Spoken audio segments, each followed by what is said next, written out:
Exploring German history by bike. This time, Andreas Falge is playing host to school pupils from Switzerland. Before setting off, Falge makes a few adjustments to the equipment. The young visitors will spend 3 hours cycling through Berlin along the route of the wall, or what remains of it. The wall no longer really exists. What we're doing is looking for traces of it. That's all that's left. The wall has been history for 20 years, luckily, but I'll show you a few things. The mobile history lesson gets underway. All the pupils were born after reunification, and the Cold War is something for the history books. The wall has played a major role in Falge's life. He grew up in its shadow in East Berlin. 20 years after its fall, it's still part of his everyday life. As a tour guide, he knows where to find the remaining segments. Berlin Wall, Type 4. In spring 1990, you couldn't find a hammer or chisel in the whole of Berlin because everyone was at the wall chipping away at it. There are still lots of multicolored pieces of concrete knocking about. If anybody still wants one, I can deliver. For the youngsters, the wall isn't as ominous as they'd imagined, and they don't seem particularly impressed. No, if it were a little higher, perhaps.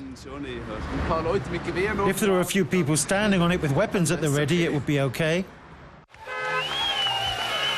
November 9th, 1989, 11 p.m. The Bornholmer Straße border crossing was the first to open in Berlin.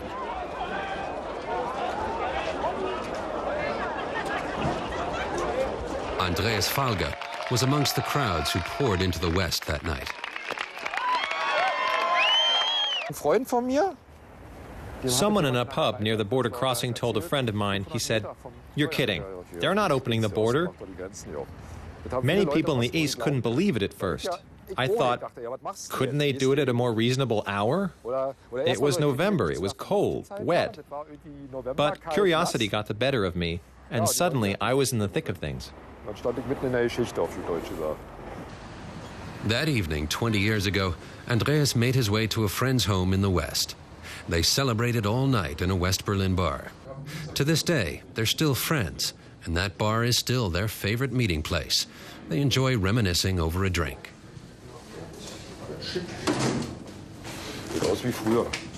Andreas Falge is particularly proud of the stamp in his old East German passport.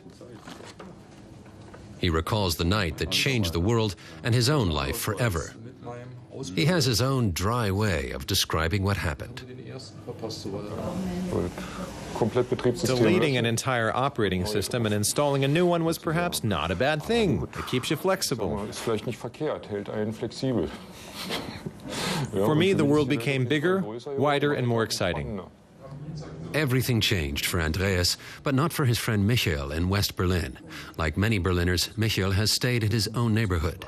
You notice that people like to stay in their own areas, and the wall's still there even if you can't see it. People don't automatically cross it of their own accord. Yes, but that's because Berliners tend to stay close to home, because the city's just so big. Next on the program for the Swiss students is a visit to one of the old watchtowers along the inner city border. It's now a museum. The warden's brother was the first person to be killed trying to escape to West Berlin. I was 14 when the wall fell. These youngsters were born after that. For them, it's something foreign, distant history. But they're getting a good impression of what it was like back then.